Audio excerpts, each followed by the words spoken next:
West Bengal MR dealer অ্যাসোসিয়েশনের মালদহ জেলার convention অনুষ্ঠিত হল সাকোপাড়া বাণিজ্য ভবনে। অ্যাসোসিয়েশনের রাজ্য কমিটির সাধারণ সম্পাদক হাসানুল্লাহ লস্কর জানান, পশ্চিমবঙ্গের ২২টি জেলায় ২৪ আগস্ট থেকে আমাদের এই কর্মসূচি শুরু হয়েছে, চলবে ১৭ই নভেম্বর পর্যন্ত।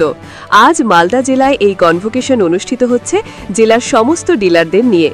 এই দিনের এই সভায় উপস্থিত ছিলেন রাজ্য কমিটির সাধারণ সম্পাদক হাসানুল্লাহ লস্কর, সংগঠনের রাজ্য সভাপতি সন্তোষ গোস্বামী, কার্যকারী সভাপতি পরেশনাথ হাজরা, মালদা জেলার সভাপতি অসিত কুমার সাহা, সম্পাদক প্রমোদ চন্দ্র ঘোষ সহ জেলার সমস্ত রেশন ডিলাররা। এই দিনের এই সভায় সংগঠনের বিভিন্ন দাবি দাওয়া নিয়ে আলোচনা করা হয়। উল্লেখ্য, দুয়ারের রেশন কর্মসূচিতে কমিশন বৃদ্ধি, এই দিন সংগঠনের পক্ষ থেকে স্বচ্ছভাগে রেশন বণ্টন করা হচ্ছে বলে দাবি করা হয় এবং রেশন ডিলারদের নির্দেশ দেওয়া হয়, সরকার যা নিয়ম রয়েছে তা মেনে উপভোক্তাদের প্রাপ্যশন বুঝিয়ে দিতে হবে। রেশন বণ্টনে কোনো অনিয়ম দেখা গেলে তার বিরুদ্ধে একজোট হয়ে তা বন্ধ করতে হবে। তাছাড়াও দেখা যায়, বিভিন্ন জায়গায় কিছু মানুষ ইচ্ছাকৃতভাবে রেশন ডিলারদের নামে মিথ্যা অভিযোগ করছে।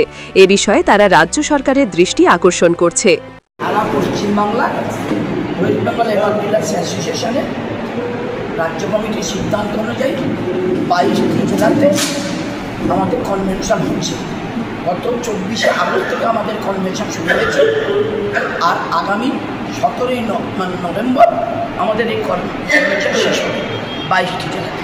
এটা আমাদের প্রোগ্রাম, তাই আজকের এখানে প্রোগ্রাম আছে। মালদায় ছিল, মালদায় সমস্ত আমাদের যারা নেতৃত্ব আছে ব্লক থেকে মহকুমা, জেলা এবং জেলার নেতৃত্বরা যারা আছে, সমস্ত ব্লক থেকে নেতৃত্বরা এসেছিল কর্মীরা।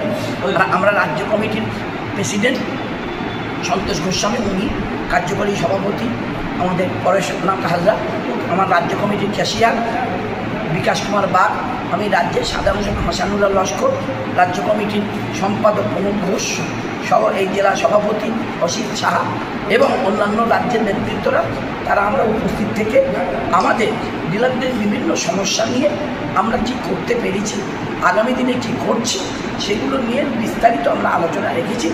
এবং আমাদের যে সাধারণ মানুষের যে দায়বদ্ধ আমাদের রেশন বিলি, সেই দায়বদ্ধটা আমরা স্বচ্ছভাবে রেশন ডিস্ট্রিবিউশন করছি, রেশন মানুষকে দিচ্ছি। আমাদের ১ তারিখ থেকে ৩০ তারিখে আমাদের রেশন দেওয়ার যে মাস শুরু হয়, ২ তারিখ থেকে আমাদের সরবরাহ ব্যবস্থা, সেই ২ তারিখ থেকে ৩০ তারিখ পর্যন্ত আমরা রেশন বিলি করছি এবং গ্রাহককে অথেন্টিকেট করে আমরা রেশন সরবরাহ করছি। সেই রেশন সরবরাহ করতে আমাদের কোনো ডিলারকে আমরা বলে দিয়েছি, স্বচ্ছভাবে রেশন পাবলিককে যার প্রাপ্য তাকে বুঝিয়ে দিতে হবে, অথেন্টিকেট করে মাল সরবরাহ দিতে হবে, দোকানে করতে হবে, দুয়ারে দিতে হবে। আমাদের যা সরকারের নিয়ম আছে, কন্ট্রোল অর্ডার ২০২৪-এর নিয়মের মধ্যে প্রত্যেকে চলতে হবে এবং সেই চলার মধ্যে কোনো রকম যদি কেউ প্রতিবন্ধকতা ঘটায়, তখন তার বিরুদ্ধে সকলে সংগঠিত হতে হবে এবং সকলে মিলে তার প্রতিরোধ করতে হবে। এর জন্যই আমরা সকলে মিলে এই কাজটা একসঙ্গে আজকে সভা করেছি।